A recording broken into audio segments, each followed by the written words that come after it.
is spreading positivity around the world by sharing inspiring life experiences. I am thrilled to introduce our 101 guest for today's episode in the person of Phyllis Leavitt, a retired psychotherapist of over 30 years and the author of America in Therapy. There's a lot to learn from today's episode, so sit tight and let's kick the ball rolling. Hello, Phyllis, and welcome to Podcast with Sheila. Hello, Sheila, and thank you so much for having me here today. It's an absolute delight. So, in summary, who is Phyllis? Where does she come from? Just a little background story of who she is before we actually set it off. Sure. Yeah, I live in Taos, New Mexico right now. I grew up in New Jersey, in the United States, and I became a psychotherapist when I was in my mid 30s after having done some very intensive therapy myself and seeing what a change it made in my life. And I had a practice for over 34 years, and now I'm focused on sharing what I have learned as a psychotherapist, and the whole perspective of family dynamics and how they influence us for better or for worse, and how we can heal some of the most dangerous family dynamics in America today. And really, they're dynamics that are happening all over the world, but I talk about America because this is where I live. Exactly. I can't wait to hear what unfolds in today's episode. What sparked your interest in healing childhood trauma and how did it influence your career as a psychotherapist? Yeah, I was always drawn to working with children even before I realized that I had something to heal in my own childhood. So I think that's one of the ways that our unconscious sometimes directs us anyway, even if we're not aware in our present day mind. But I always wanted to work with children. I did a lot of work with children. And then when I went to therapy myself, I really began to remember traumas in my own childhood, and I saw how deeply they had affected how I felt about myself, many of the choices I made in relationship and what I did with my time and who were my friends and how I was raising my children. And it just really opened such a world of understanding. And then pretty soon out of that, I realized that family dynamics happen on all levels. Our own families of origin, in our communities, in schools, on the playground, or in the classroom, in workplaces, in houses of worship. All groups operate on some kind of family dynamic. Those in charge, those who have to obey, or are the dynamics constructive? Are they respectful of everyone? Do everyone's needs matter, or is it just the people in charge whose needs matter? So these family dynamics play out everywhere, and I began to see that they also play out in the highest reaches of government. And I just felt like I had to write about it. Wow. Can you share some of your childhood trauma experiences with us?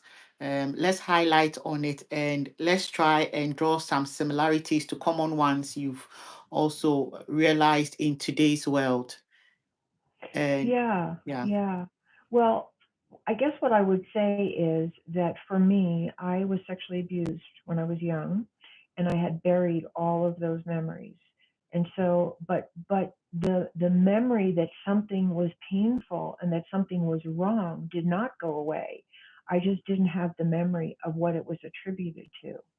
And I think a lot of people do that. Not everyone does that. I mean, a lot of people remember the traumas or the difficulties of their childhood. And it's not better or worse if you don't remember. But if you don't remember, then you have nothing to attach those feelings to except yourself.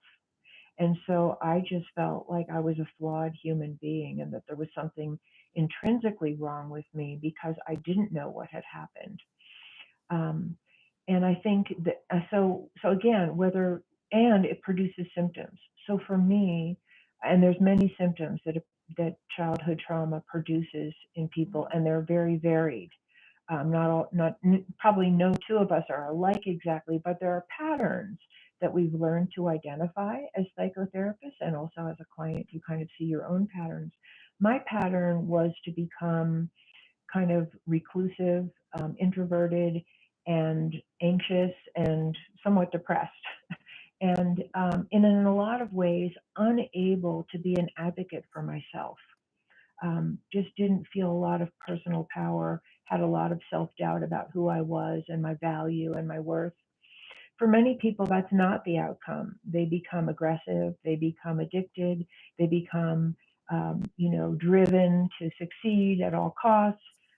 So we have a wide variety of symptoms. Some people become obsessive, some people become very rigid and dominating, and other people, a little bit more like myself, become somewhat passive and not having such a good voice for myself. And that really brought me to a place of crisis in my life where I knew that I needed to advocate for myself and I had to find that voice. And that's actually what brought me to therapy, besides, a lot of, just sadness and just feeling like a mystery to myself. But once I remembered, and again, whether you remember always or you just recover your memories, it helps put the pieces of who you are back together in a very particular way. And I'll just say it real briefly. And that is that we take on certain beliefs about ourselves depending on how we're treated by other people. And when people are loved and they feel like they belong and they're safe and they're provided for, and when conflict is dealt with in a respectful and nonviolent way, we become emotionally healthy human beings who tend to treat other people the same way. And if we haven't been treated that way, the chances that we will either become aggressive ourselves and dominating, or passive and easily controlled, those two outcomes are very likely for many people. And I see those two outcomes kind of mushrooming in America and around the world, where more and more people become highly dominating and aggressive themselves, and other people are easily controlled or dominated or bought off, um, and become passive, even in regard to their own welfare. So this is a dangerous family dynamic that, I saw up close and personal for myself and with many clients that I worked with, and then saw that on the mega scale of our larger communities. I totally agree with you. As even in the lives of grown-ups, depending on wherever community or whatever community you find yourself in, sometimes you can feel a bit pressured or suppressed, or you Right. can be in a negative environment that have an adverse effect on your life. And as grown-ups, or even I don't know as a child, but as grown-ups, you don't even see it that it's having a negative Mm-hmm. impact on you. But as you're talking Mm-hmm. about it now, I'm beginning to identify with a few things myself because Mm. as growing up, I lived a very shielded life. Parents shielded us a lot.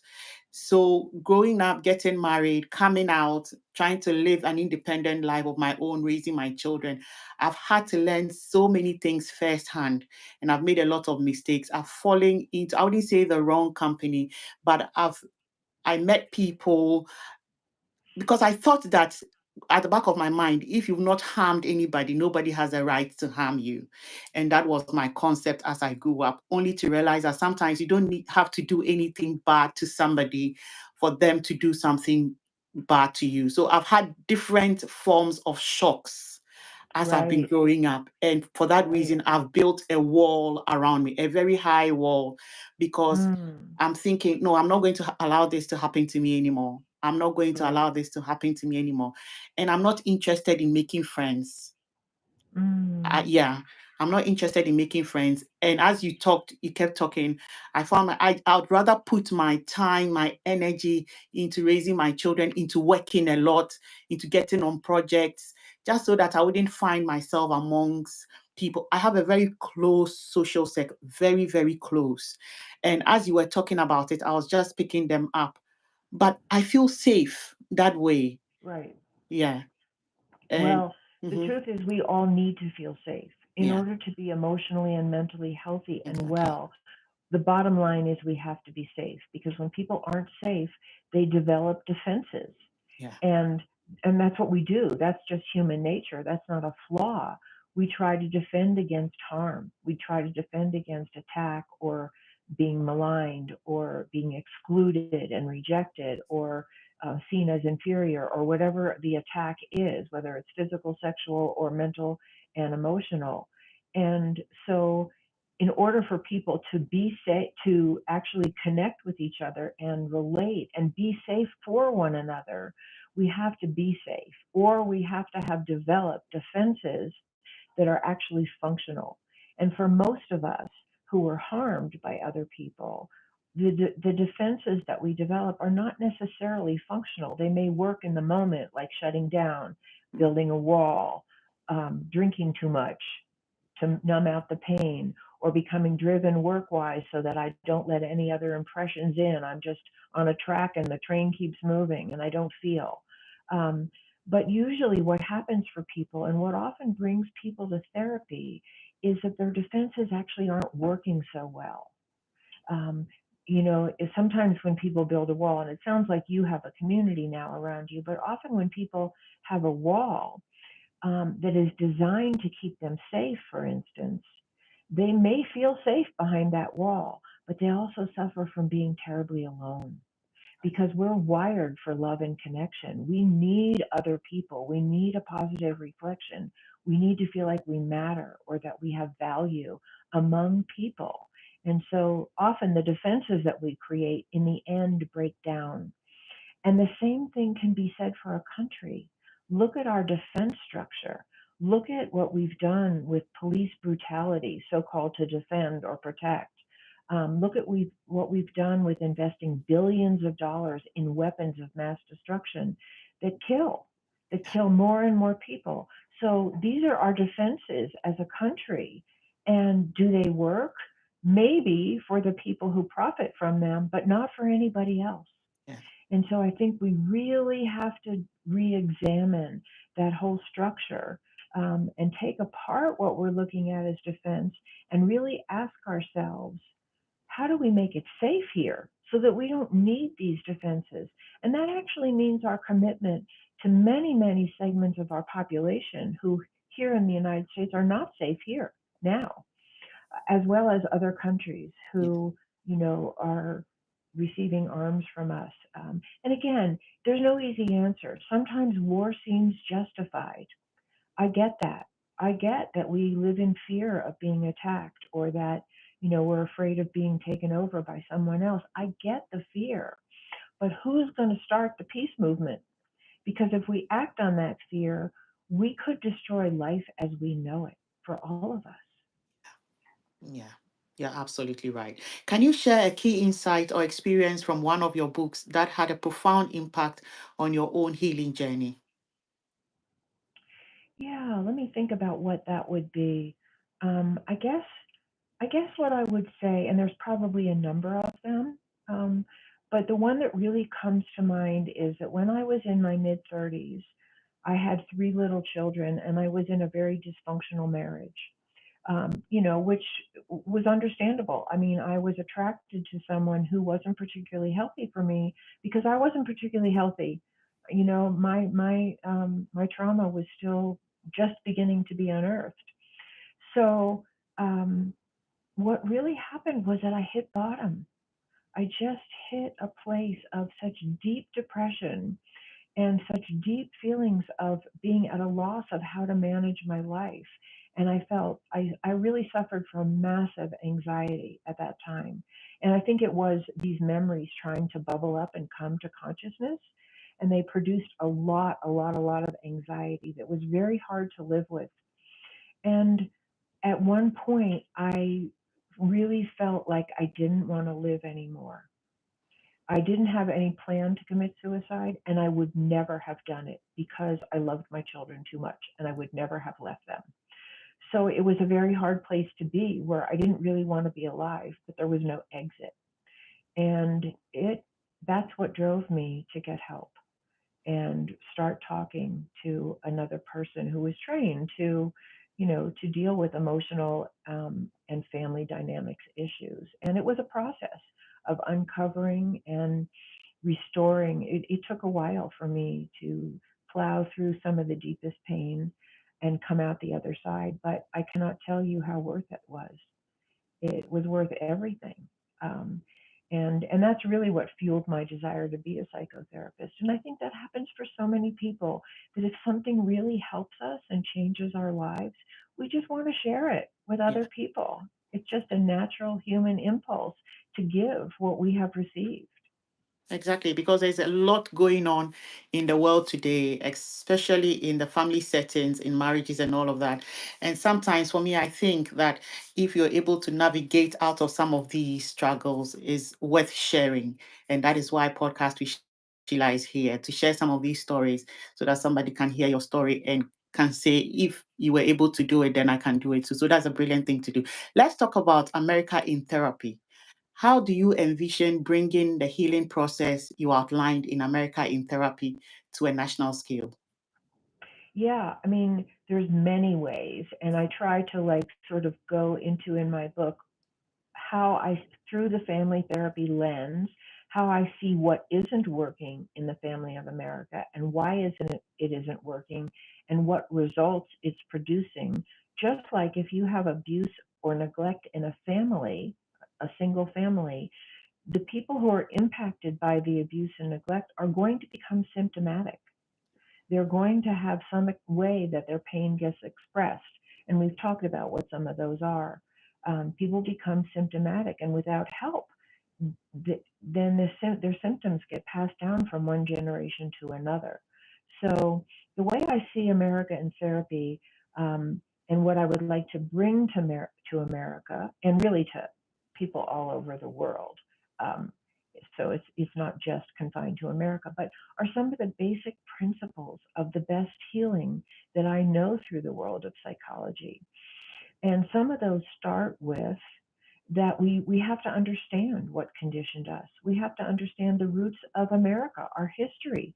Who came here? Many of the people who settled here came from massive trauma, from religious persecution, from economic poverty, from wars, from being incarcerated.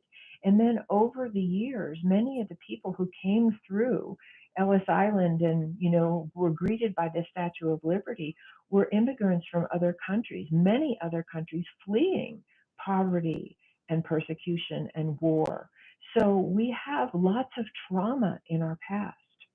And one of the things that therapy makes it safe for people, individual people to do, is to really go into that pain of what happened to them and try to peel back the layers of that early conditioning, if it's our own lives or the country, and find their essential self that's buried underneath the layers of pain and harmful messages they've received and coping mechanisms that they've developed to defend and protect themselves that aren't working. And the same lens can be applied to a country. And part of that, and this is something that, a lot of times people don't talk about, but I want to talk about because I feel like it's so important. And that is in the best therapy, we not only feel safe to go into the pain of what happened to us and rework it, but we also feel we create a safe environment for people to feel that they can talk about also the things that they've done that have hurt other people. Because most of us have hurt other people, not just been hurt ourselves. And the more we're hurt ourselves, the more likely we are, just because it's the way human nature is, not because we're bad people in our hearts, um, to reenact some of what has happened to us in some form. And so we therapy, the best therapy for a person or for a country is to make it safe and to actually make it something that we celebrate, that we can own our own missteps. We can own what we did to Native American people when we came here. We can own what we did to the Black people we brought over and enslaved and are still persecuting. And we can own what we do to women, and we can own what we do to the poor, and look that in the face and commit to healing our own missteps and not just the wounds that we have inflicted. And that's really, I think, the essence of what good therapy does.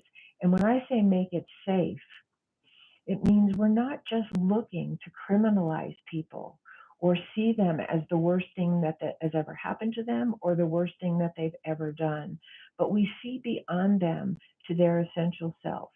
And I can tell you from my own personal experience, the first experience I had in my entire life of feeling and it wasn't a therapist, but someone who that I had an experience with someone who I felt actually saw me through my shutdown, through my fears, through my, the places where I wasn't thriving. That changed my life.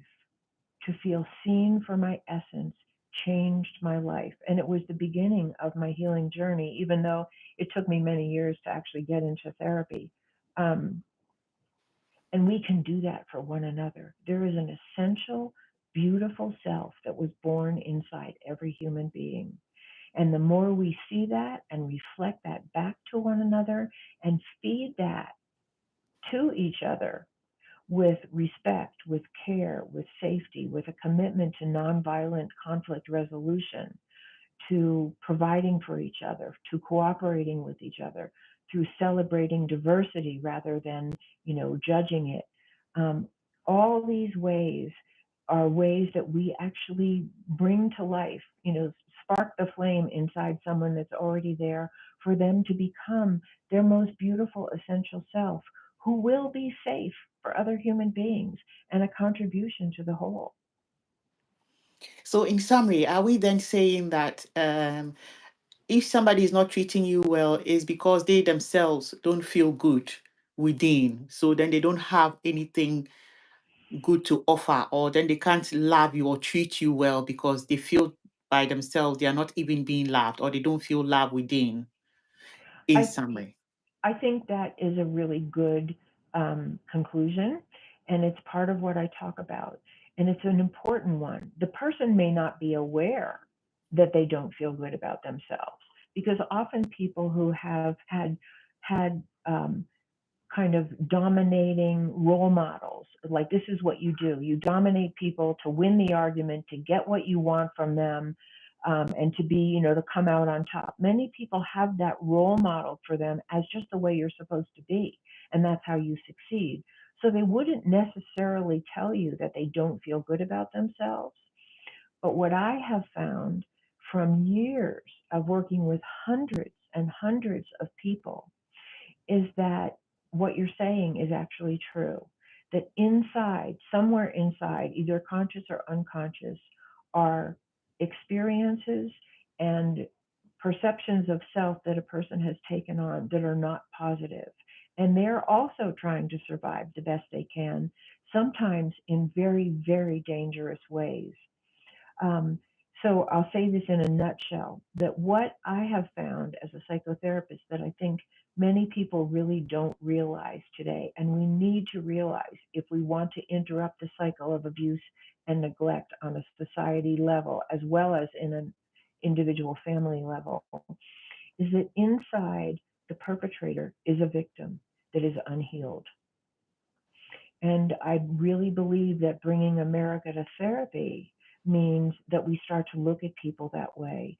We start to totally revamp, for instance, our criminal justice system to be oriented toward helping people really heal from the traumas that set them up to act out in the first place. We may not be able to do that with every single person, but that can be where we invest our money rather than in just building more prisons, which is a horrible way to deal with what we're doing. And Exactly. some of the, just to answer that question, what does it mean to bring America to therapy? So it means that we can look at what's happened to us that we're reacting to, but we also take responsibility for what we've done to hurt masses of people within our own country as well as around the world, and take responsibility for that. I would say one of the key elements of the best psychotherapy is that we learn to take responsibility for ourselves and not keep pointing the finger of blame at other people, um, no matter what they've done. And people have done terrible things, but if we take responsibility for ourselves, that's how we break the cycle. And part of that, and I love to say this because I think it wouldn't, it's not that far fetched, but it may be. And that is that I would love to see in the upper reaches of government, Congress, for instance, that we have a commitment to actually speak to one another when we're in disagreement, with respect, with some kind of openness to a different point of view, and bottom line, with a desire to come to some agreement that is in the best interest of everyone. Because we know in an individual family, if the parents are hostile to one another and they're fighting all the time and they're slamming doors or they're walking out or they're saying horrible things about each other to their children, that the children suffer and Yeah. they become symptomatic from that. And we have that going on in our country, and I think probably many countries around the world, where those in positions of power are in fierce, hostile, open opposition to one another and not listening, not showing any kind of respect for one another, spreading sometimes many untruths about one another, threatening, violence toward one another. And this is affecting the mental health and well being of our entire country. And I think it's happening all over the world. I And so I would totally. love, Mhm. I was just going to say real quick, so I would love to see there be trained facilitators in Congress who actually help people, direct people to listen just the way we do with an angry couple who comes to therapy. We teach them how to be safe, how to communicate in ways that are respectful, how to leave their violence outside the door. Um, because the agenda is that they reconnect and form a healthy alliance. And that is what we need in our country, that the object of all, and there can be disagreement. We will all probably always have conflict and Yeah. different opinions about how to do things. But if the goal is to reconnect and repair the rifts in our relationships, imagine what the role model would be for the rest of the country and how that would ease everyone's minds here. Thank you very much. Somebody is popping up some love hearts for us. So thank you very much, whoever is doing that. What do you mean by bridging the gap between love and politics, and how can this be done? Absolutely, yeah. In a nutshell, what I have found as a therapist of over 30 years, and certainly as a client myself and as a person in this world, is that love and belonging are the best food for human beings. When we are loved and we feel like we safely belong to others, we are safe for other people, because when you feel like you're loved and you belong, you want to take care of the people that are loving you and including you, just the way they're taking care of you and loving you. And so, um, when we don't have that, we become symptomatic. It's that simple.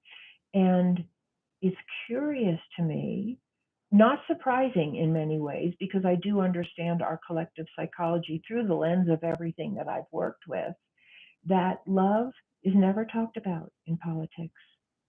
It's not on the agenda. Love and belonging are not on the agenda. And the few people who do talk about that, who run for office, don't get anywhere. Um, and part of that is because there's such an investment in partisanship. There's such an investment in differing ideologies that support one group against another. And as long as we're in that mindset that somebody has to win, instead of we all have to win, we're going to keep on with the partisan politics, and love won't be part of the agenda. But I'm going to come back and say that love and belonging and the safety that that brings are what make people thrive and become their best selves and their safest selves and their most contributing selves. Sometimes I think to myself, it could be that person in Gaza who got bombed in their apartment building who might have been the first person to cure cancer, but they never got the chance because Yeah. we're so invested in war. Yeah. You're absolutely right. So we cut their lives short even before they were able to blossom in their purpose whilst they are here on earth. Because they were I'm sorry, I didn't understand quite what you said. Could you say that so again? because the person was killed in a war, uh, they weren't able to live their purpose because probably they had a cure for Right, cancer, but they were cut off, right. so they couldn't live to it. That's so true, and these are some of the things I think we all have to think of as human beings in a very small way, even not as a well as a collective people in the world, but Yes, in our very special ways. We should know that whatever harm we are causing to the next person is not just affecting that person, might be affecting a whole number of people down the line. Because if that person had a cure for cancer and we cut them off, someone else who would have had that healing missed it because the mm-hmm, person who had the cure. So mm-hmm. it's not just taking one person out when we think we take someone off. We are taking the whole line of generation, the whole line of people. And this is something Yes. we have to think about and process before we take a move or we make the next decision or action that is going to It's cause. so true. It's so true. And what you're saying is really why there is intergenerational abuse and neglect, because when it doesn't get stopped, for many people, it gets passed down Yeah, and it just perpetuates itself. And yeah, just like in the body, I use the medical model a lot because I think it really applies. In the body, if you have a severe symptom and it doesn't get treated, it will create other symptoms yeah, and it could kill you. yeah. So taking taking us back to our roots of our formative experiences and reworking them, that's what the best psychotherapy does. Even if you have had trauma in your childhood, even if you've been molested or you've been beaten or you've been ostracized in your community, or you were so poor that you didn't have enough to eat and that created symptoms, whatever it was, the best psychotherapy can help break the cycle of abuse in you and restore you to your most essential, loving, beautiful self. Is it perfect? No. No, no, I probably no human science is perfect, but we don't need perfection. We just need to be on that road with one another and do the very best we can to heal ourselves, help others heal. And then when we fall back into our old patterns, we have some tools to bring us back into loving connection with ourselves and other people. Wow. The future generations, how can we ensure that our approaches to national healing benefit future generations? Well, I think that there's no way that it wouldn't benefit future generations. There are so many children now living in poverty in the United States. There are so many children growing up in neighborhoods where they're not safe ever. Um, there are so many people who don't have access to good education or medical care or good housing. Um, so if so, this is how I say it. I say, I'll repeat what I said before. Love and belonging are the best food for human beings. And if we were living that principle, and this is the way I say the principle, and it's nothing new. We've all heard it before. We just don't enact it as national policy. That I wouldn't want to do to another person anything that I wouldn't want them to do to me. Bottom line, that is love in politics. Yeah. Hmm. That is the best medicine for the survival of the human race. And so if we were electing people who were living by these principles, if we become more of those people in our own lives, even if we just have a small circle of people that we interact with and affect, we are spreading that those seeds for future generations. All children that grow up in an environment where they're loved and they feel like they're wanted and belong and are valued for just who they are, and they don't have to become somebody else, those children are going to grow up to be peace, peaceful, safe, and loving human beings to the best of their ability in a very complex world. Wow. What is your message of hope to listeners who may feel overwhelmed by the challenges we face daily? Yeah, and I love that question because so many people today feel like there's nothing I can do. This is just out of my hands. These forces are too big. Maybe the human race is just going down. And maybe it is. I hope not. I love people. I love my children. I love my grandchildren. I feel great love for humanity. I feel sad. I mean, I feel beyond sad, like so many of us, when I hear of yet another war and how many thousands of innocent people are dying. And I can feel helpless and powerless. So, what I'm here to say is you do not have to be a therapist to be helpful. Great if you are, great if you can find one, great if you can afford one in today's society. And that's another thing that I would love to see for America in therapy is that the healing arts are nationally funded for all people so that it's not a matter of economics of whether you can get help or not. Um, but what I would say is that that the hope is that we can each become more loving and kind ourselves. We can each take more and more responsibility for our own behavior. So if I'm mad at you and you're mad at me and we're, sort of at it, can I be responsible for how I interact with you, even if I don't like the way you're talking to me? And I don't mean you personally, Yeah. um, you know, but can Yeah. I become responsible? Can I be the one who goes first to be more generous in my understanding of where your pain might lie? Or can I be the one who goes first to say, please let's lower our voices. I want to reconnect with you. I'm angry at you right now because of X, but is there something I'm not hearing? Or can I just, not roll my eyes at you or raise my voice at you or turn that way when you're talking? You know, there's always a way that we can become more responsible for ourselves. And I had an instructor in graduate school in a class on couples therapy. And the one thing that he said that I've never forgotten was he said, the couples in my experience who do the best are those who focus on their own responsibility in changing their relationship and they don't keep pointing the finger at their partner. And I have found that to be true. And I think that's true on the smallest levels of our own relationships. And it's true for us as a country. Can we take responsibility for ourselves and stop blaming other people? I can't agree with you any less. What would your final message be to our listeners as we wrap up? Yeah.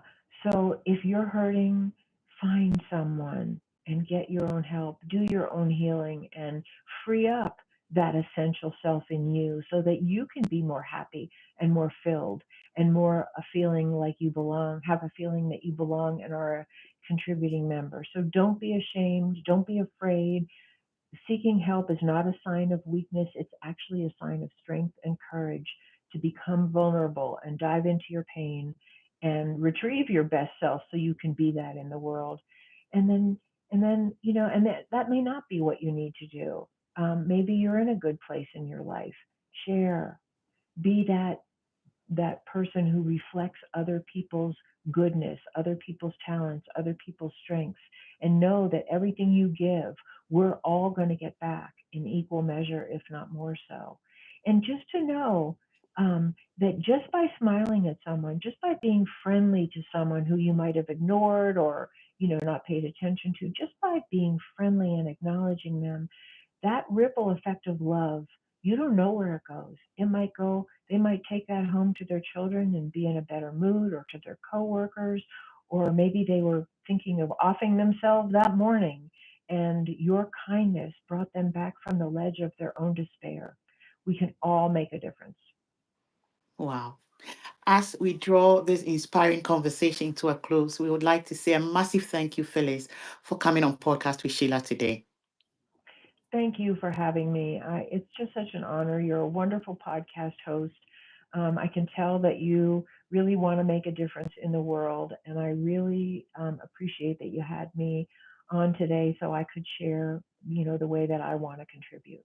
Definitely, most definitely. I saw quite a number of people come up on live, and I've seen a few people leave hi and laughs both on YouTube and Instagram. So, would like to say thank you very much to our live audience. And we believe today's episode is going to inspire many. But remember, in every challenge lies an opportunity for growth. And with determination and resilience, we can turn our dreams into reality. Until we meet again, keep spreading positivity and chasing your dreams. Thank you. Thank you. And please, if it's okay with you, I'd just like to say my book is available, America in Therapy, from all the major booksellers. Please look for me online, www.phyllisleavitt.com. I'm on Instagram and LinkedIn and YouTube and Facebook and all the things. And anyone who wants to make contact with me, I'm totally open to communicating and sharing more. So thank you so much. Thank you. Thank you very much.